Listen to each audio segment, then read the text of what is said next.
Hello everybody, Brad Johnson here. I made it back home. I just finished the Mount Shasta Spiritual Ambassador retreat and activation, and I have to say it was by far the absolute best trip I have ever done in my entire life. Now, of course, in the past I have gone to California, I've driven past Mount Shasta, but I never got a chance to really explore Mount Shasta, to really be able to embrace it, to feel it.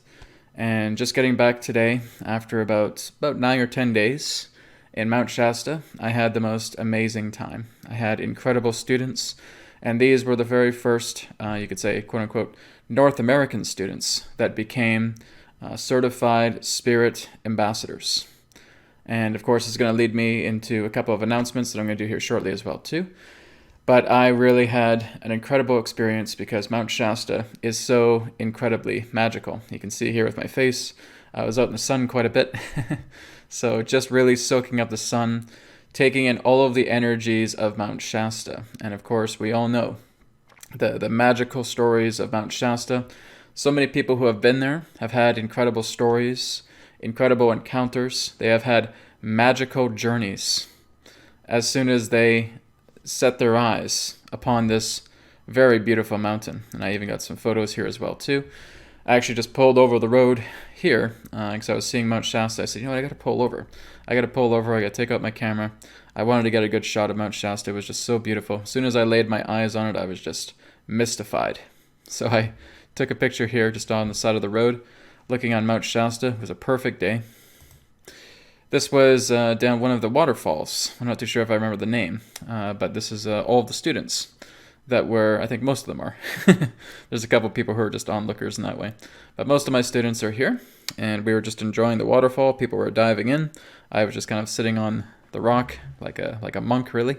But everybody else was really just enjoying the waterfall, and it was such an amazing group of people. We had people who just clicked with everybody, right? There was just great cooperation and support, warmness, right? Just warm hearts. It was absolutely incredible. I could not have asked for a better group to work with for Mount Shasta retreat.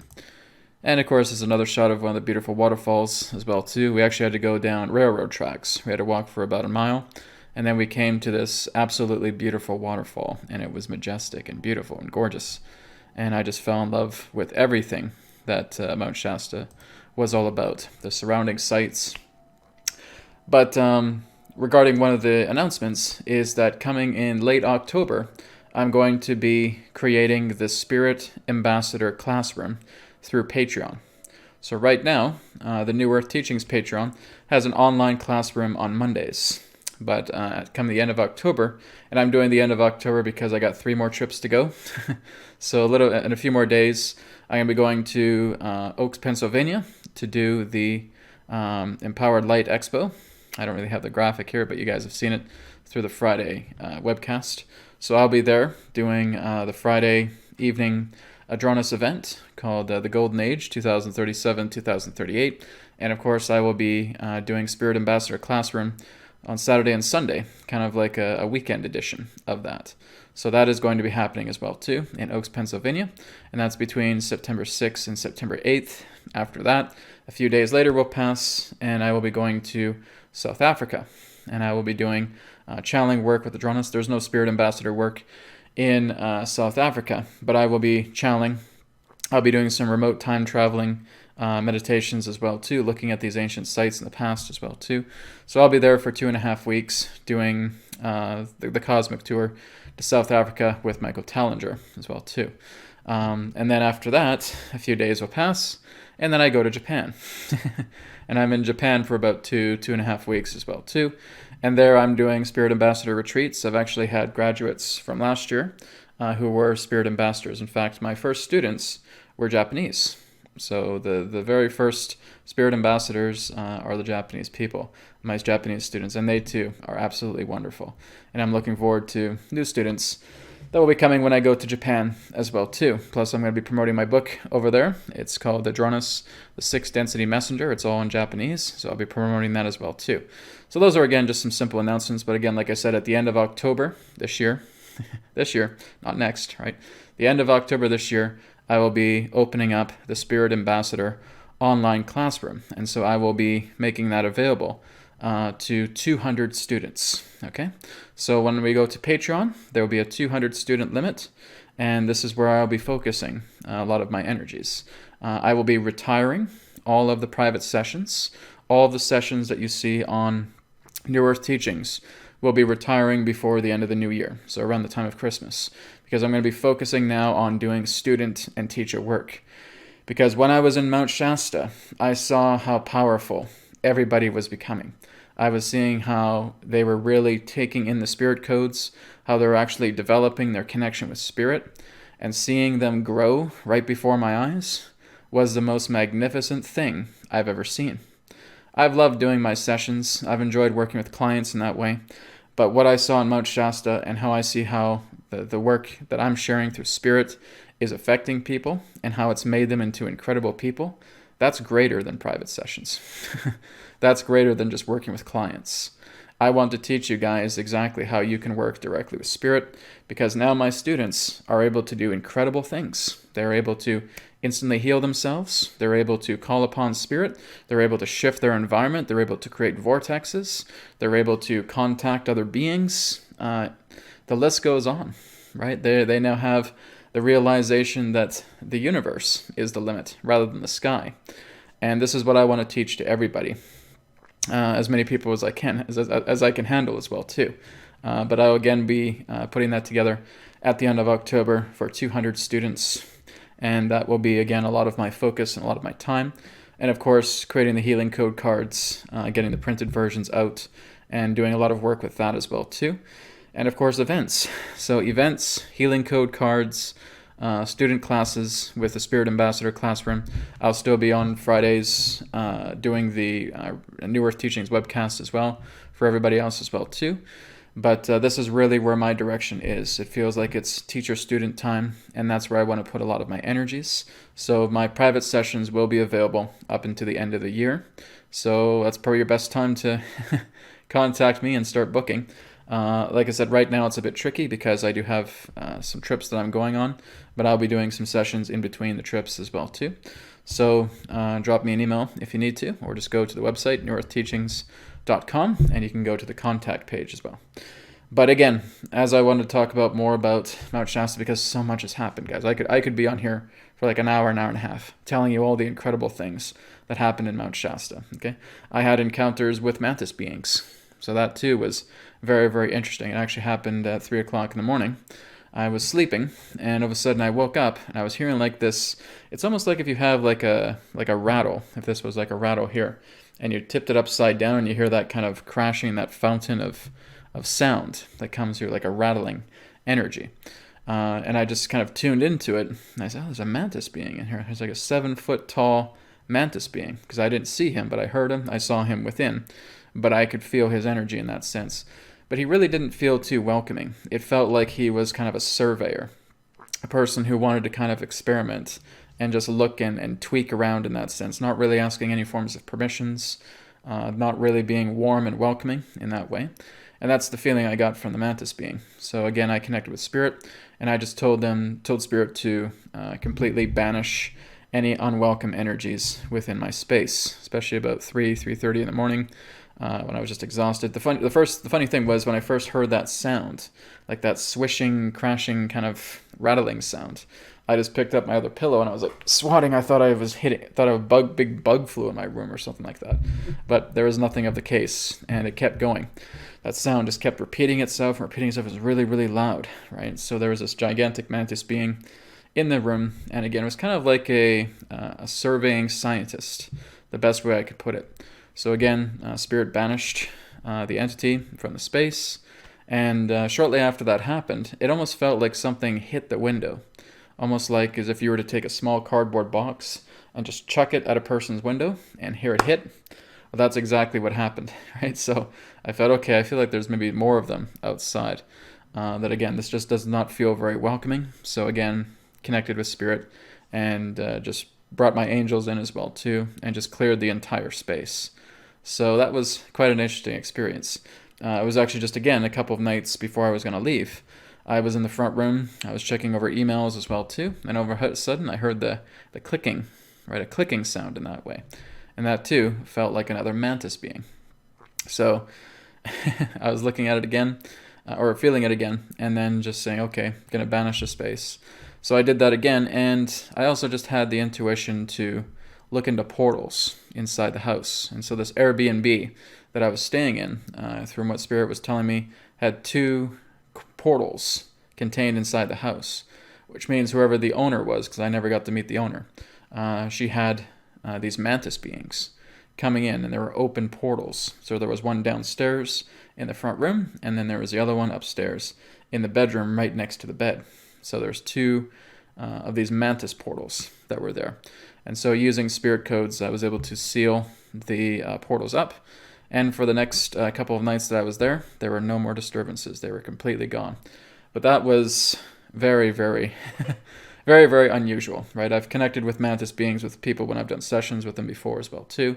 But this was, again, the first time that there was like an actual, like, beyond sound of a mantis being, or a couple of mantis beings in that way, because they came a couple of times throughout the space. And again, they were just making this kind of clicking noise. And again, it sounded like if you were just having one of those rattles that you would just shift up, and then you could hear like a cascading sound. It sounded like that as well, too. So, but from what Spirit was telling me, they were both mantis beings. And there could also be a group of mantis beings that were surveying that entire house. So that was, they were banished, and they cleared the space altogether. Now, of course, my good friend Daniel James was also on the trip as well, too. Him and I have worked together a lot in the past. He was also helping me with the inbound interception.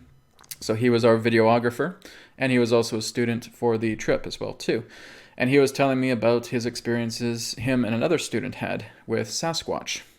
And so Sasquatch was on the property quite a bit.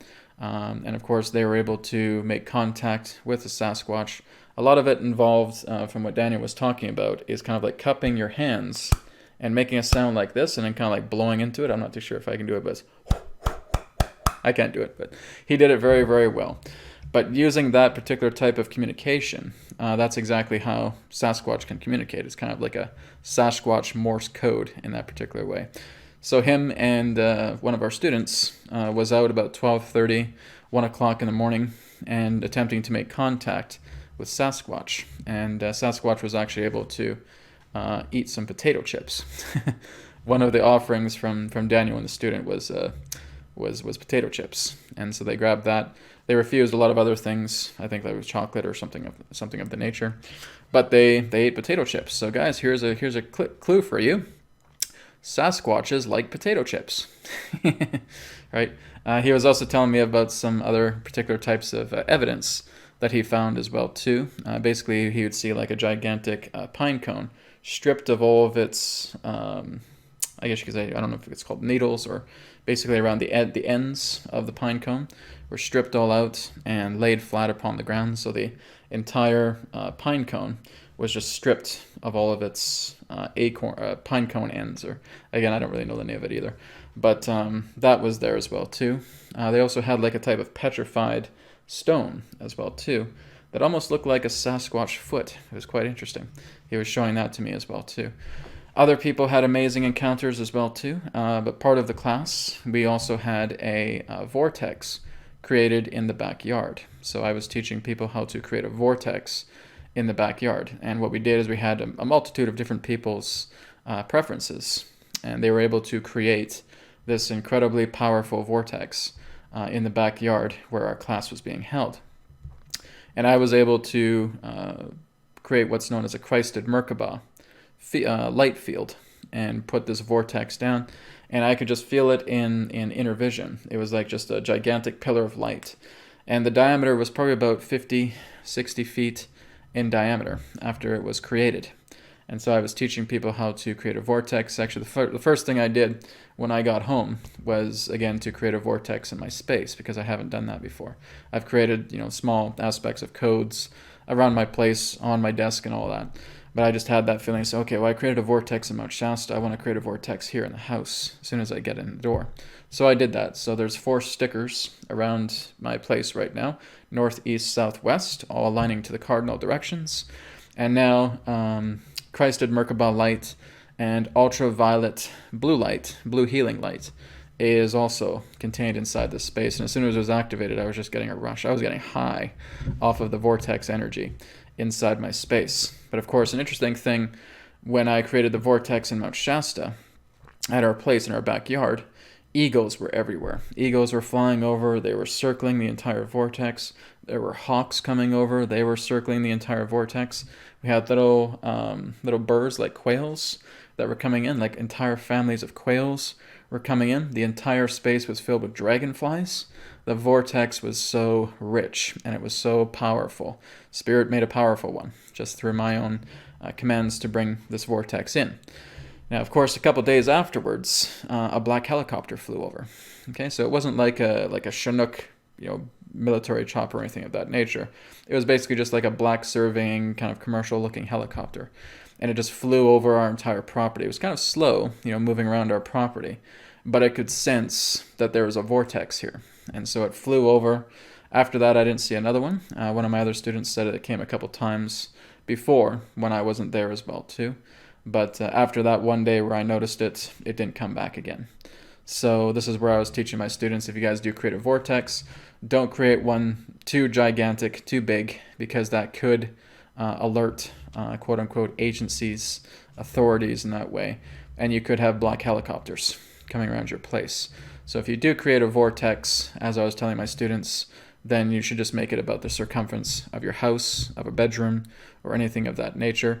But you always ask Spirit first. Now, of course, you guys have to get into the Spirit Ambassador classroom so you can understand how to create a vortex, because there's some things to it. But again, that's what I'll be teaching in the end of October when Spirit Ambassador classrooms come online. So this is just some of the stuff I'm talking about, guys. There's so much. There's so much stuff relating to Mount Shasta and all of these incredible experiences. One other experience that I remember off the top of my head as well, too, is that there's a farm, I guess you could say a farm or a small ranch, rather, that's in Mount Shasta, where there was a small pyramid. Okay, I did not go into the pyramid. I was just around the area of the pyramid, because it was kind of small. It was decent enough to fit me about a dozen people in that way. But I was just feeling that this is something that I wanted my students to experience. I've been in big pyramids. It's nothing new to me. I've done that, and I've enjoyed it. But I wanted them to really enjoy the pyramid themselves. So I was outside. I went for a walk around the trails as well too. It gave me some self-time, which I felt I needed as well too. Really wanted to kind of recenter my energies a bit as well too. And then after the pyramid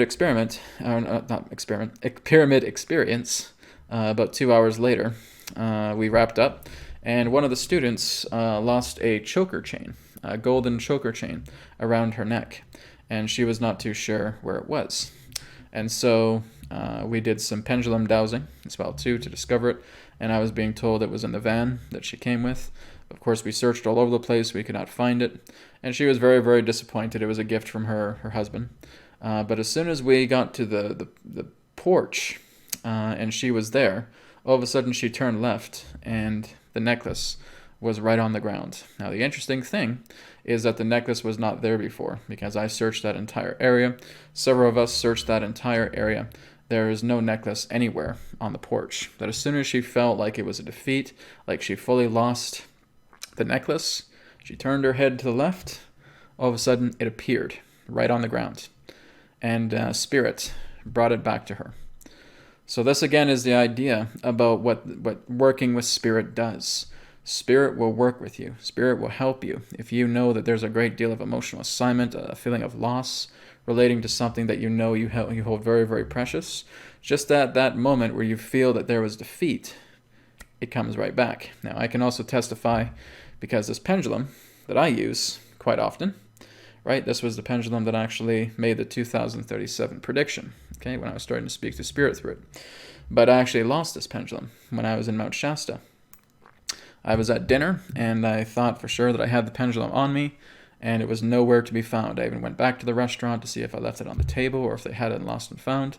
Nothing. They could not find this pendulum. This pendulum was nowhere to be found. I searched all my pockets. I searched my bag. I searched everywhere for it. It was nowhere to be found. So I was doing laundry in the place, and then when I started to put stuff in the dryer, I could hear this sound, this clinking sound in the dryer all of a sudden. And so I went and I opened up the dryer, and lo and behold, here is a pendulum sitting neatly on top of the dryer. No problem whatsoever. Now that was actually a part of fairies. There was actually a lot of mischievous fae that were in Mount Shasta as well too, and they were pulling pranks on a couple of us. And one of them actually sprayed one of the students with sprinklers. Right, she was just kind of going peacefully, vibing into the tree, connecting. All of a sudden, the sprinklers just instantly shoot on, and she's just getting soaked. And I could feel right away, yeah, that's a fairy prank, and I was laughing at it. And it's, oh, you think that's funny? Well, how about we do this something like that to you, right? And so that is exactly what happened with the pendulum. But of course, it was in the dryer. The string was all knotted and everything like that, so I had to try and untie it. But I'm just so thankful that I got this pendulum back. This is one of my favorites. So I got it back. In the meantime, I also bought a second pendulum, an amethyst pendulum, and it works great as well too. But this is the one I love. I enjoy this pendulum a lot. I feel very, very deeply connected with spirit, imbued into that pendulum as well too. So like I said, guys, this is just some of the stuff, right? To end, I'll talk about what happened with Mount Shasta, okay? Now, Mount Shasta was a group-based healing. Basically, we used the combination of the EQ method, and we used the spirit light healing codes as well too. And as a group, we were able to completely clear the surface of the mountain, the inner body of the mountain, and the subterranean of the mountain as well too. The entire mountain was energetically filthy. It was absolutely filthy. It was filled with all kinds of stagnant energy. It was filled with war. It was filled with hatred. It was full of negativity. There was a lot that was buried in the mountain that I don't know if people have worked on it in the past or anything, or if they've just been working on the surface of it or anything of that nature. But we all tuned into it. We all tuned into the mountain itself, and all of us got these really heavy, dense feelings from Mount Shasta. It was horrifying. It was really, really dark, really deep. I wouldn't say dark, but just really dense. That's the word I'm looking for. Very dense, very unsettling. A lot of negativity. It felt like there was just some unpleasant rituals that were being done either inside the mountain or below it, perhaps thousands of years in the past. But there was all kinds of really dense debris inside the mountain. I could feel it. It was really, really surprising. So again, we used the power of the EQ method, and we worked with the spirit light healing codes, each and every one of us. We packed all of that dense energy into what I call the black ball, which is also part of the EQ method, and we were able to completely cleanse the entire mountain through spirit's power. And as soon as we finish the ritual, as soon as we finished the healing, I should say, the mountain felt like it was a brand new mountain. It felt like we were watching the mountain millions of years ago, when it was fresh, when it was pure, and that's exactly what Mount Shasta feels like now. So every time I would drive by the mountain, it feels like there's this squeaky clean element of it, right? It's not the idea that I did this. It's the idea that spirit went in there. Spirit was commanded. We worked with the intelligent field, and we went in there and we cleared out the entire mountain from top to bottom, all the way down to the subterraneans as well too. When we went into Pluto's cave, we also did a lot of cleaning there as well too, because the energies of the caves were filthy, were dirty, were again, just extremely unpleasant.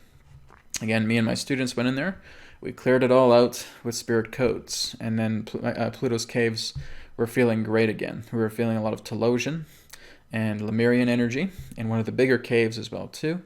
It's even on my video that I talked about with the cave adventure number 2.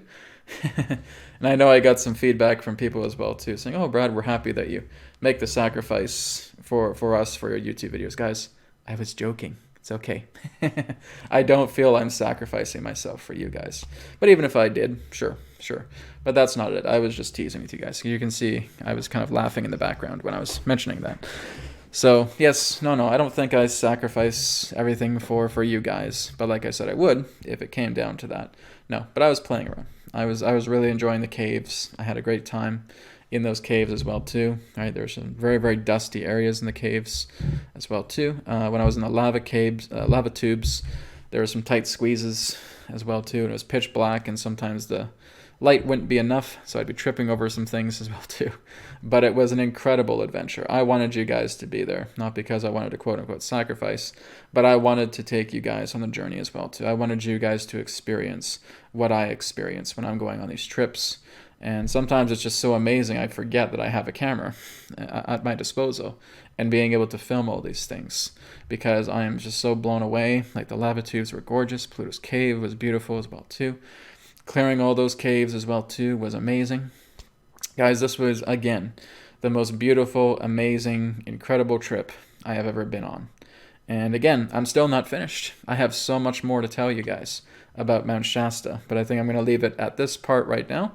I'll probably do a part 2 later on as well too.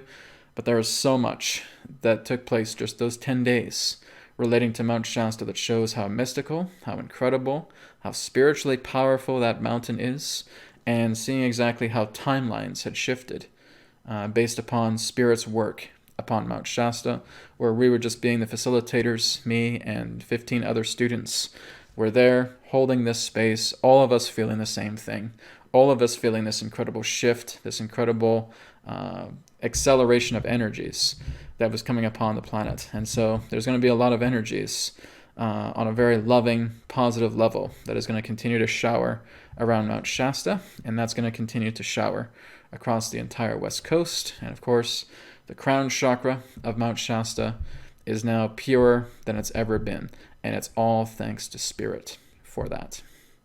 So thank you so much, everybody, for tuning into this broadcast for this video, and I will speak to you again in another perspective that now I will have part 2 available very soon. Take care, everybody. Namaste, and may it be well with you. Goodbye.